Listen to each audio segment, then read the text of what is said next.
Bismillahirrahmanirrahim. Assalamualaikum warahmatullahi wabarakatuh.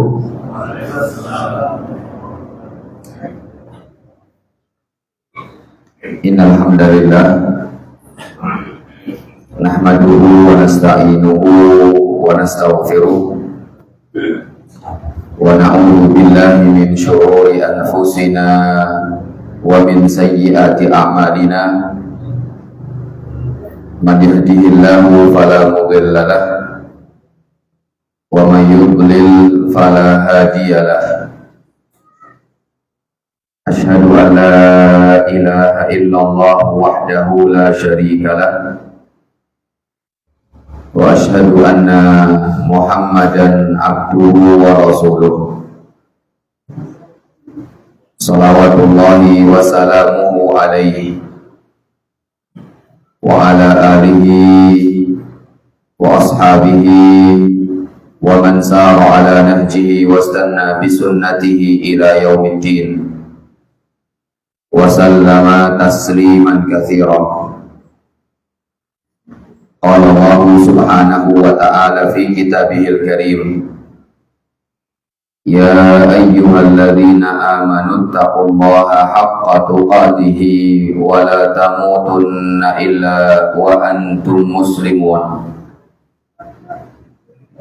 Ya ayyuhan nasu taqu rabbakumul ladzi khalaqakum min nafsin wahidah wa khalaqa minha zawjaha wa batha minhuma rijalan katsiran wa nisaa'a. Wattaqullaha alladzi tasaaluna bihi wal arham, innallaha kana 'alaikum raqiba. Ya ayyuhalladzina amanu taqullaha wa qulu qawlan sadida yuslih lakum a'malakum wa yaghfir lakum dhunubakum wa man yuti'illaha wa rasulahu faqad faza fawzan 'azima. Amma ba'du, fa inna asdaqal hadithi kitabullah wa khairal huda huda Muhammadin sallallahu alaihi wasallam wa syarrul umuri muhdatsatuha wa kullu muhdatsatin bid'ah wa kullu bid'atin dhalalah wa kullu dhalalatin finnar. Bapak Ibu jamaah pengajian Musalla As-Salam rahimani wa rahimakumullah, semoga Allah Azza wa Jalla senantiasa memberikan rahmat kasih sayangnya untuk saya dan untuk panjenengan semuanya. Alhamdulillah, kita bersyukur kepada Allah Azza wa Jalla pada kesempatan malam hari ini atau sore hari ini masih diberikan oleh Allah berbagai macam nikmatnya sehingga kita bisa berkumpul di salah satu rumah di antara rumah-rumah Allah Subhanahu wa ta'ala, yang semoga Allah Subhanahu wa ta'ala memberikan ganjaran dan menjadikan apa yang kita lakukan memberat timbangan kita kelak di hadapan Allah Subhanahu wa ta'ala. Salawat beriring salam semoga selalu tercurah kepada Nabi kita, Nabi aku, Nabi Muhammad sallallahu alaihi wasallam beserta keluarga, sahabat, dan juga kepada seluruh umat beliau yang tetap teguh berpegang dengan sunnah beliau hingga hari kiamat kelak. Bapak Ibu jamaah Musalla As-Salam yang semoga dirahmati oleh Allah Subhanahu wa ta'ala, kita melanjutkan kembali insyaallah pada kesempatan malam hari ini pembahasan tentang mengenal akidah Islam secara ringkas, secara singkat, yang kita ambil dari pembahasan yang ditulis oleh Syekh Muhammad bin Shalih Al-Utsaimin hafizahullah rahimahullahu ta'ala. Kemarin kalau tidak salah kita sampai pada pembahasan yang kedua, yaitu Arkanul Islam. Arkanul Islam, rukun Islam. Kita semua sepakat bahwa rukun Islam jumlahnya ada 6 atau 7? Belum jawabnya nggak sesuai pertanyaan. Ya, rukun Islam jumlahnya ada 5. Kemarin telah kita sebutkan hadis dari Nabi Muhammad SAW. Rasulullah bersabda, "Buniyal Islamu ala khamsatin." Islam itu dibangun di atas 5 hal. Yang pertama, syahadatu alla ilaha illallah, persaksian bahwasanya tidak ada sesembahan yang berhak disembah dengan benar kecuali hanya Allah. Wa anna Muhammadan abduhu wa rasuluh, dan bersaksi bahwasanya Nabi Muhammad adalah hamba dan utusannya. Wa iqamis shalah wa itaiz zakah wa siyam Ramadan wal hajj. Selanjutnya adalah mengerjakan salat, menunaikan zakat, berpuasa Ramadan, dan melaksanakan ibadah haji. Pada pertemuan yang lalu kita telah membahas tentang rukun yang pertama, yaitu persaksian kepada Allah Ta'ala dan juga persaksian kepada Nabi Muhammad Sallallahu Alaihi Wasallam. Dan kita juga membahas buah manis yang akan diraih oleh seseorang yang bersaksi bahwasanya tidak ada sesembahan yang berhak disembah dengan benar kecuali Allah, kecuali hanya Allah, dan buah manis bagi orang yang bersaksi bahwasanya Nabi Muhammad adalah hamba dan utusan Allah Subhanahu wa ta'ala.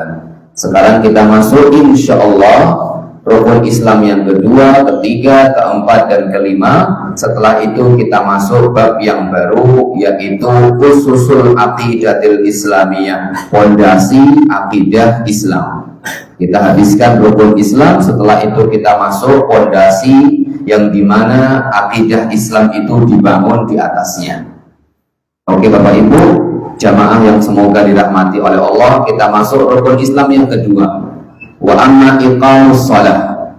Kita masuk bab atau rukun Islam yang kedua, yaitu mendirikan sholat. Yang dibahas oleh beliau, oleh penulis Muhammad bin Shalih Al-Utsaimin rahimahullahu ta'ala, hanya 2 saja. Tidak panjang lebar terkait fikih sholat, tidak, karena memang babnya adalah bab akidah, sehingga yang dibahas yang kaitannya tentang masalah al-aqidah, tidak dibahas tentang masalah fikih, karena itu ada bab tersendiri. Jadi beliau hanya membahas sedikit makna menegakkan sholat, setelah itu buah sholat itu apa, membahas tentang makna menunaikan zakat, setelah itu diantara buah zakat itu apa, hanya 2 poin itu saja setiap rukun Islam.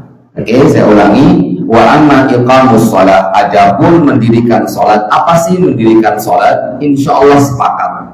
Fa huwa ta'abbud lillahi ta'ala bi fi'liha ala wajhil istiqamah wa tamam fi awqatiha wa hayatiha. Adapun mendirikan salat adalah beribadah kepada Allah. Apa sih salat itu? Apa sih salat itu? Kata beliau, salat itu adalah bentuk beribadah kepada Allah Subhanahu wa ta'ala. Jadi pekerjaan yang barusan kita lakukan dan akan kita lakukan dan akan selalu kita lakukan, yaitu mengerjakan salat, dia adalah bentuk beribadah kita kepada Allah Subhanahu wa ta'ala. Salat itu ibadah kepada Allah Ta'ala. Dan kita sepakat bahwasanya ibadah kepada Allah sudah ada tunannya. Nggak boleh seseorang melakukan ibadah sesuai dengan keinginan sendiri. Oh iya, siap. Bapak Ibu, bawa saja, nggak ada ibunya. Silahkan bisa paham lah ya sebelum jenengan saya tuh. Maju sedikit ada rapat. Maju sedikit. Yang di luar bisa masuk. Tidak apa-apa, Jibril aja belajar sama Nabi Muhammad, lututnya beliau dengan lututnya Nabi Muhammad saling nempel. Dengan nempelnya sama lutut meja bawah. Ya.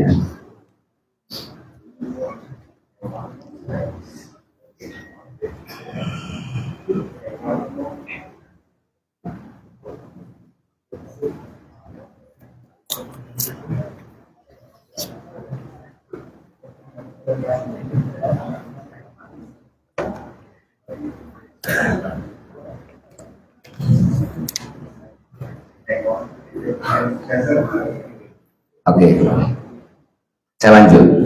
Salat adalah at-ta'abbud, mendirikan salat itu adalah at-ta'abbud lillahi ta'ala bi fi'liha, beribadah kepada Allah Ta'ala dengan melakukan gerakan-gerakan salat. Menunaikan salat atau mendirikan salat atau menegakkan salat adalah beribadah kepada Allah dengan tata cara atau dengan mengerjakan tata cara salat yang sudah diajarkan oleh Nabi Muhammad ala wajhil istiqamah, dengan istiqamah wa tamam, dan sempurna fi awqatiha wa hayatiha, sesuai waktu yang telah ditentukan dan juga sesuai dengan tata cara yang sudah dilakukan dan diajarkan oleh Nabi Muhammad Sallallahu Alaihi Wasallam. Panjenengan semua tahu hadis Nabi Muhammad Sallallahu Alaihi Wasallam, beliau bersabda, "Shallu kama ra'aitumuni usolli." Salatlah kalian sebagaimana kalian melihat aku salat. Oke. Kemudian poin yang kedua, min samarati, di antara buah manis seseorang mengerjakan sholat dan mendirikan sholat dan menegakkan sholat. Sebelum saya sebutkan poin ini, saya ingin sebutkan satu hal. Percaya atau nggak percaya, you harus percaya bahwa semua syariat Allah Ta'ala dari A sampai Z, kalau kita bicara syariat Allah Bapak Ibu, maka syariat Allah itu ada dua macam, ada perintah dan ada larangan. Jadi syariat Allah itu modelnya ya perintah, larangan itu juga syariat Allah Subhanahu wa Ta'ala. Ini poin yang perlu kita pahami. Sering saya ditanya oleh ibu-ibu biasanya, dan saya dapat faedah yang luar biasa ketika saya memahami bahwa syariat Allah itu bukan hanya perintah. Terkadang kita pahamnya syariat Allah itu hanya sekedar melakukan perintah toh, padahal syariat Allah itu melakukan perintah dan meninggalkan larangan. Terkadang kita memahami bahwa pahala itu akan diraih kalau kita melakukan perintah saja, tapi pahala itu juga bisa diraih ketika kita melakukan perintah dan juga meninggalkan larangan. Ibu-ibu itu biasanya bertanya, Ustaz, qadarullah, saya di 10 hari terakhir Ramadan datang bulan tanggal merah, padahal 10 hari terakhir ini diperintahkan untuk menghidupkan malam, sholat tarawih, kemudian sholat tahajud, kemudian baca Quran, dan seterusnya. Mungkin dengan mengerjakan sholat, kata para ulama, amal yang afdal dikerjakan di 10 hari terakhir Ramadan adalah sholat.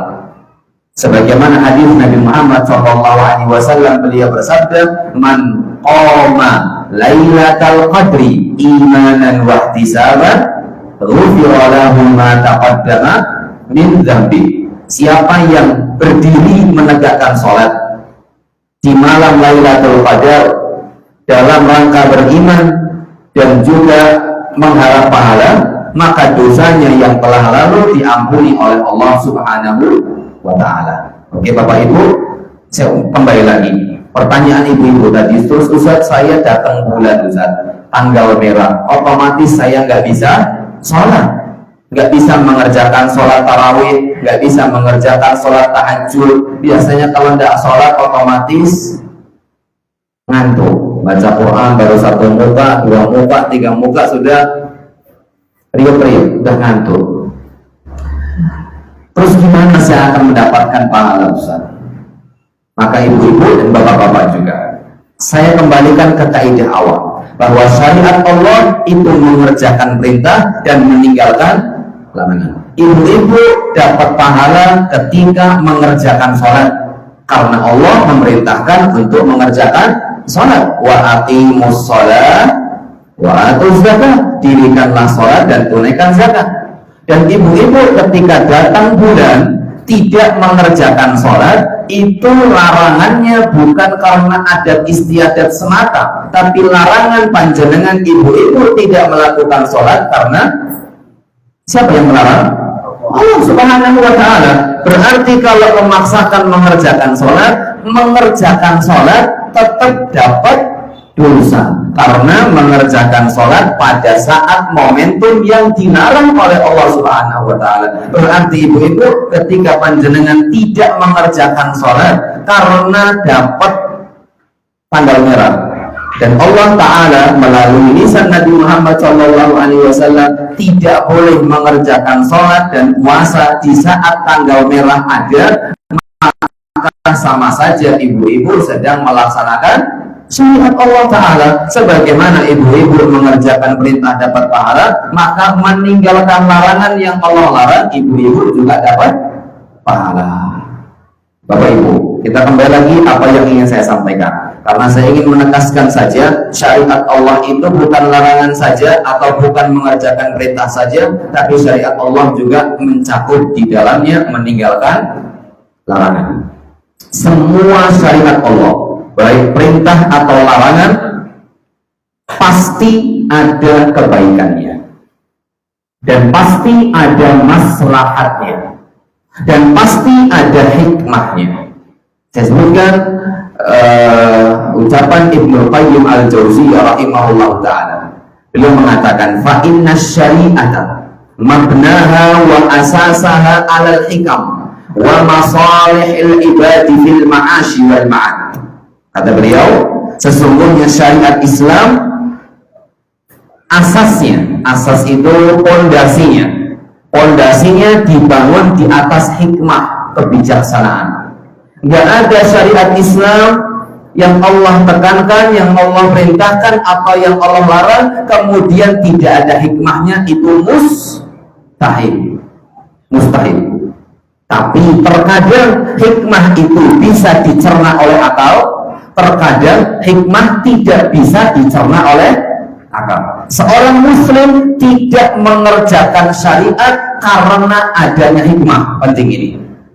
Ciri seorang muslim itu artinya berserah diri. Ciri seorang muslim dan ciri seorang mukmin bukan orang yang mengerjakan syariat karena ada hikmah. Kenapa kok seperti ini?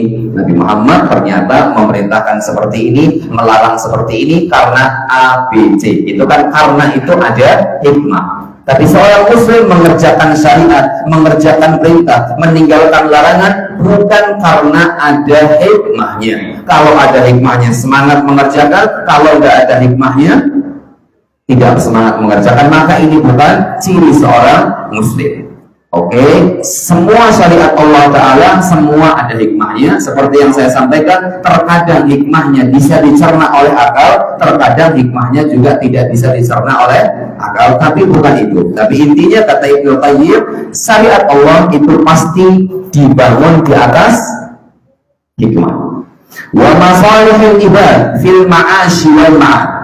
Dan syariat Allah Ta'ala mesti dibangun di atas kemaslahatan hamba, baik kemaslahatan yang sifatnya duniawi atau kemaslahatan yang sifatnya ukhrawi. Ukhrawi itu di akhirat. Di dunia pasti ada maslahatnya, di akhirat juga pasti ada maslahatnya. Dan ini penting kata Ibnu Qayyim, wa hiya adlun kulluha wa rahmatun kulluha wa masalih kulluha wa hikmatun kulluha. Syariat Allah semuanya adil, syariat Allah semuanya rahmat, syariat Allah semuanya maslahat, syariat Allah semuanya hikmah.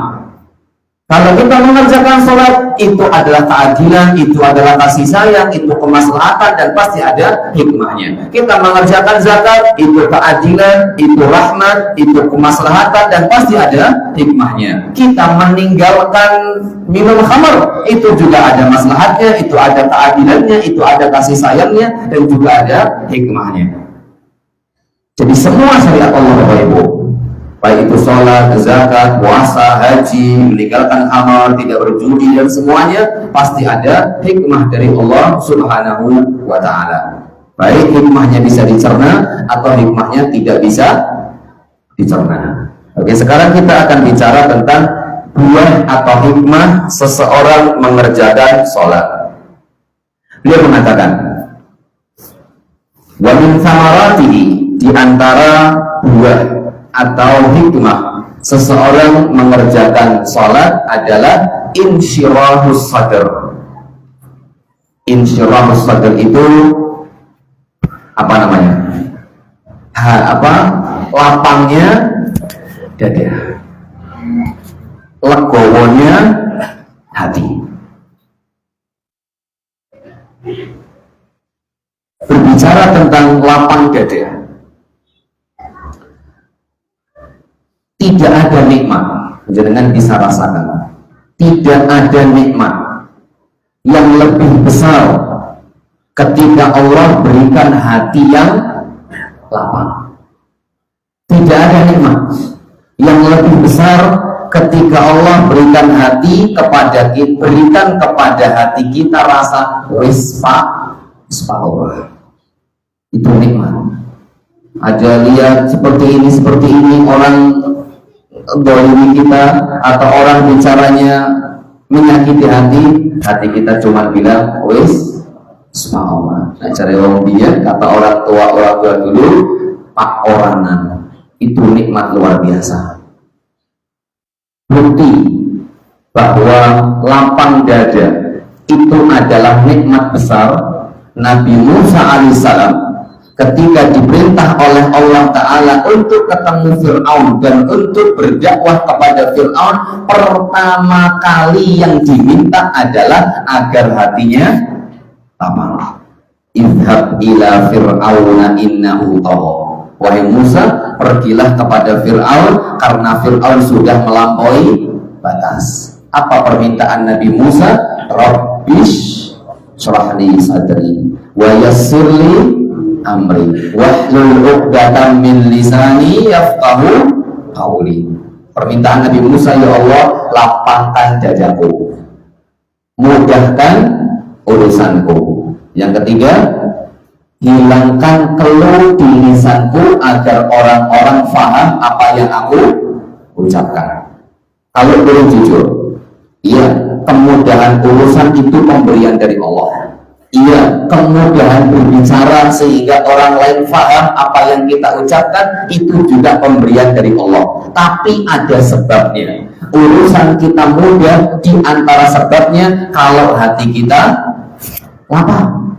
Kita bisa ngomong enak, itu juga di antara sebabnya kalau hati kita lapang. Saya kajian jujur aja, kalau hati saya lagi nggak plong, pengajian itu setengah jam tapi rasanya suwi, siti-siti tak telur mana sih, suwi 10 menit mana, tak lihat lagi sih 10 menit mana, nggak gerak-gerak, itu rasanya jamnya. Itu kalau lagi nggak plong. Tapi kalau lagi plong, ujuk-ujuk, bisa. Jangan mungkin sama. Ibu-ibu mungkin sama. Kalau hatinya lagi nggak plong, atau mungkin maaf, kalau hatinya lagi plong, masak apa saja kelihatan enak. Tapi kalau hatinya lagi nggak plong, masak enak bohong, mesti rasanya orang nyaman. Gembrungsung, akhirnya jengkelan. Makanya nikmat besar. Dan lapang dada tidak akan bisa diraih kalau tidak pernah sholat.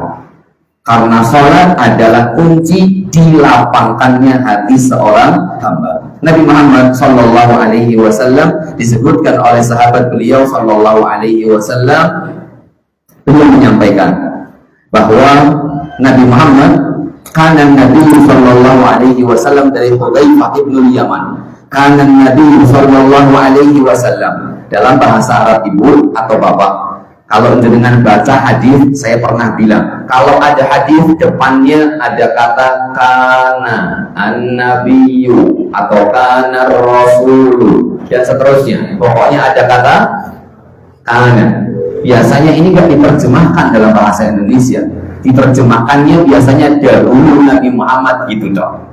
Tapi ada faidah lughawiyah, ada faidah bahasa yang saya dapatkan bahwa ketika sahabat Nabi Muhammad menceritakan kebiasaan beliau, kemudian menyebutkan dengan istilah kanan nabiyyu, dahulu kanan nabi, maka ini menunjukkan Nabi Muhammad melakukan itu atau Nabi Muhammad mengucapkan itu dalam bentuk istimrar. Istimrar itu continue itu terus menerus. Berarti apa yang diceritakan Nabi, apa yang diceritakan sahabat Nabi tentang apa yang diucapkan Nabi misal, atau apa yang diceritakan sahabat Nabi tentang apa yang dilakukan Nabi misal, maka ketika diawali dengan kata kana menunjukkan bahwa ucapan itu ucapan yang selalu diucapkan beliau Sallallahu Alaihi Wasallam, atau perbuatan itu adalah perbuatan yang selalu dilakukan oleh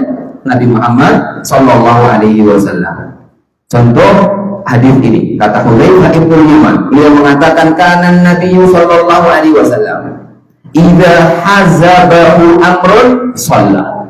Nabi Muhammad Sallallahu Alaihi Wasallam kalau beliau lagi sumpah atau beliau mendapatkan sesuatu hal yang bikin hati beliau gak senang, apa yang beliau lakukan? Beliau langsung sholat. Ya. Rasulullah Sallallahu Alaihi Wasallam mengatakan kepada Bilal ibn Rabah, menyuruh Bilal untuk adzan, menegakkan sholat dan manggil orang sholat. Perintah Nabi Muhammad, ya Bilal, arihna bis sholat. Wahai Bilal, istirahatkan kami dengan sholat. Berarti Nabi Muhammad mendapatkan istirahat, Nabi Muhammad mendapatkan kebahagiaan, Nabi Muhammad mendapatkan kelapangan hati dengan sholat. Oke, Bapak Ibu jamaah yang semoga dirahmati oleh Allah Ta'ala, di antara faedah sholat yang lain, beliau mengatakan di sini al-inzijar anil fahsya'i wal munkar. Sholat itu bisa mencegah seseorang dari melakukan kekejian dan kemungkaran. Kita sepakat, inna sholata tanha anil fahsya'i wal munkar. Sesungguhnya sholat mencegah dari perbuatan keji dan perbuatan mungkar. Ada istilah orang STMJ, pernah dengar ya? Apa STMJ itu? Sholat terus, maksiat jalan. Sholatnya terus, tapi maksiatnya juga jalan. Ada ucapan bagus ini yang saya sebutkan dari Imam Hasan Al-Basri ketika beliau membaca firman Allah Ta'ala, inna sholata tanha anil fahsya'i wal munkar. Sesungguhnya salat itu mencegah dari keji dan mungkar. Kata beliau, ya bena Adam, wahai anak Adam. Berarti beliau manggil kita semua, ya bena Adam, inna sholata allati tanhaka anil fahsya'i wal munkar, innamas salatu allati tanhaka anil fahsya'i wal munkar. Wahai anak Adam, sesungguhnya salatlah yang mencegahmu dari berbuat keji dan mungkar. Kata beliau, fa illam tanhaka salatuka anil fahsya'i wal munkar, sekiranya salat itu tidak mencegahmu dari perbuatan keji dan mungkar, kayak kita sekarang ini, salatnya mompong tapi maksiatnya juga mompong. Apa kata beliau? Fa innaka lasta tusalli, maka kamu sebenarnya belum sholat. Berarti sholat yang kita lakukan, jangan salahkan sholat yang kita lakukan ketika kita sholat tapi tetap berbuat maksiat. Bisa jadi kitanya yang salah karena tidak khusyuk dalam sholat, atau bisa jadi sholatnya tidak sesuai dengan yang dilakukan Nabi Muhammad Sallallahu Alaihi Wasallam. Kata beliau, sekiranya sholatmu tidak mencegahmu dari dari perbuatan keji dan perbuatan mungkar, maka ketahuilah kamu belum sholat. Saya nukilkan ucapan Imam Ahmad. Ini bagus, ucapan Imam Ahmad.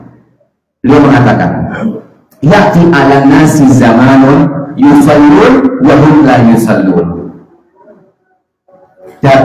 Akan datang suatu zaman, manusia ini zahirnya sholat, tapi praktek nyatanya mereka belum sholat. Apa mereka tidak sholat?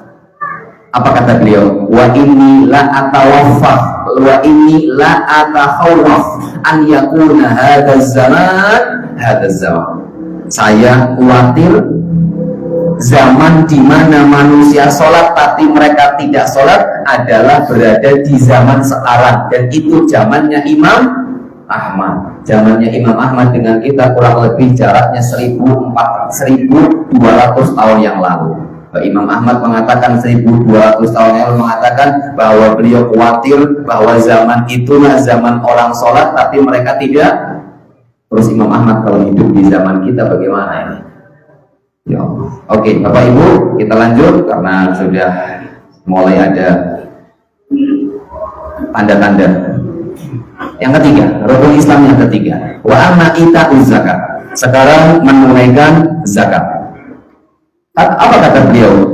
Menunaikan zakat adalah at-ta'abbudu lillahi ta'ala bi badril qadaril wajib fil amwaliz zakawiyyatil mustahaqqah. Menunaikan zakat adalah beribadah kepada Allah Ta'ala dengan mengeluarkan kadar yang wajib pada harta tertentu. Zakat adalah beribadah kepada Allah dengan mengeluarkan kadar yang wajib pada harta tertentu yang memang berhak untuk dizakati. Tidak semua harta ada zakatnya, dan ketika harta kena zakat juga ada kadar tertentu, tidak semuanya dikeluarkan untuk zakat. Oke, itu pengertian zakat. Sekarang kita masuk poin kedua. Apa faidah dan buah seseorang melaksanakan zakat? Kata beliau, mudah, tathhirun nafs minal khuluqil dzalil. Mensucikan dan membersihkan jiwa dari sikap yang buruk atau sifat yang buruk, yaitu pelit, mati, apa lagi?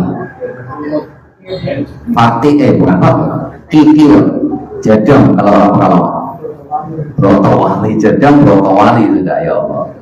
Kita cegong gitu kata orang. Tadhirun nafs minal khuluqil dzalil atau minal khuluqil radhil. Membersihkan hati, membersihkan jiwa dari akhlak yang tidak terpuji, akhlak yang buruk berupa bakhil. Bapak Ibu, Allah Ta'ala berfirman dalam surat At-Taubah ayat 103. Surat At-Taubah ayat 100 berapa tadi? 3. Allah berfirman, khudh min amwalihim shadaqatan tutahhiruhum wa tuzakkihim biha wa shalli alaihim. Ambillah wahai Muhammad dari harta mereka sebagai bentuk sedekah dan zakat. Ambil harta mereka sebagai bentuk sedekah dan zakat. Apa tujuannya? Kata Allah Ta'ala, sedekah dan zakat tadi fungsinya untuk membersihkan mereka dan mensucikan mereka. Berarti sebenarnya zakat yang kita keluarkan adalah tujuannya untuk membersihkan harta kita sendiri. Harta yang kita keluarkan kepada orang tujuannya untuk membersihkan apa yang kita miliki. Saya ingat nasihat orang tua saya dulu. Biasanya nasihat orang tua itu dalam karena muncul dari pengalaman. Kata bapak saya dulu, rahimahullah ta'ala, kalau kau punya duit, kalau kau punya rezeki, jangan eman-eman untuk ngasih ke orang.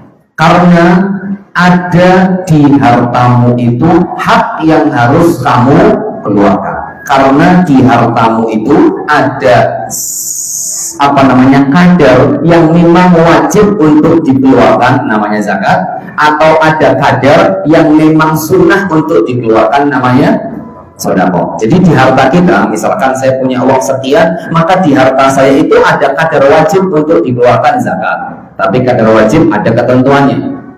Kalaupun ternyata kita belum kena kadar wajib zakat, maka di harta yang kita miliki ada kadar sunnah yang memang harus kita keluarkan, walaupun butuhnya adalah sunnah. Kemudian kata beliau, kalau kamu nggak keluarkan kadar yang sunnah tadi untuk kau keluarkan, kau berikan kepada orang, maka harta itu pasti keluar dengan cara apapun. Kalau kamu tidak keluarkan hartamu, dulu bapak saya bilang, kalau kamu nggak keluarkan hartamu untuk bantu orang atau untuk apa saja, hartamu pasti akan keluar dengan cara apapun yang Allah lakukan. Dilalah anake meriang kudu betul. Anake meriang mangkat di rumah sakit Pak Prekso motore mogok. Dilalah, ya bukan dilalah ya, qadarullah pas semua. Motor qadarullah, mesinnya harus di turun mesin, bukan hanya servis, ini sudah turun mesin. Qadarullah, sudah turun mesin, sudah selesai, baru jalan, listrik mati, lampu kamar mandi, pedot tuku duit, ngetoke duit mandi. Sudah selesai beli lampu, sudah selesai bener mesin, qadarullah anak sakit. Jadi harta itu pasti akan keluar dengan cara apapun yang Allah inginkan. Kalau tidak kita keluarkan, karena memang harus dikeluarkan. Kalau kita nggak keluarkan untuk bantu orang, ya berarti harta itu mesti bakal keluar dengan cara apapun yang Allah inginkan. Bisa jadi anak sakit, bisa jadi rumah, dan seterusnya. Jadi mending keluarkan apa yang kita miliki, juga tujuannya agar semuanya dijaga oleh Allah Subhanahu wa Ta'ala. Karena harta itu pasti keluar dengan cara apa yang Allah inginkan. Kemudian yang keempat, rukun Islam yang keempat, amma saumu Ramadan. Yang keempat adalah melaksanakan puasa Ramadan. Fahuwa ta'abbud lillahi ta'ala bil imsak anil mufattirat nahar Ramadan. Puasa Ramadan adalah beribadah kepada Allah Subhanahu wa Ta'ala dengan menahan diri dari segala hal yang dapat membatalkan puasa di siang hari bulan Ramadan. Semua insya Allah sepakat. Kita masuk poin selanjutnya. Di antara dua keutamaan seseorang melaksanakan puasa, beliau menyampaikan tarwibun nafs antarkil mahbubati talaban limarfatillahi azza wa jalla. Membiasakan jiwa untuk meninggalkan sesuatu yang dia sukai dalam rangka mencari ridho dari Allah Subhanahu wa Ta'ala. Lanjut masuk yang kelima, biar cepat karena sebentar lagi mungkin adzan. Wa amma hajjul bait, adapun melaksanakan ibadah haji. Apa itu pengertian ibadah haji? Fa huwa ta'abbud lillahi bi qasdil baitil haram lil qiyami bi sya'airil haji.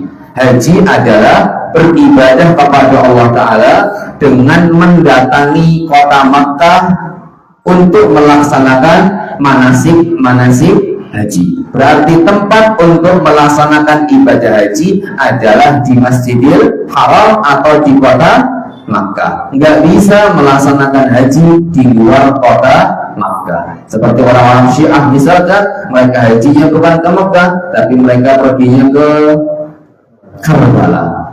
Mereka ibadah di tanah Karbala, tanah di mana dulu Husain tanggal 10 Muharram dibunuh oleh orang-orang Kufah.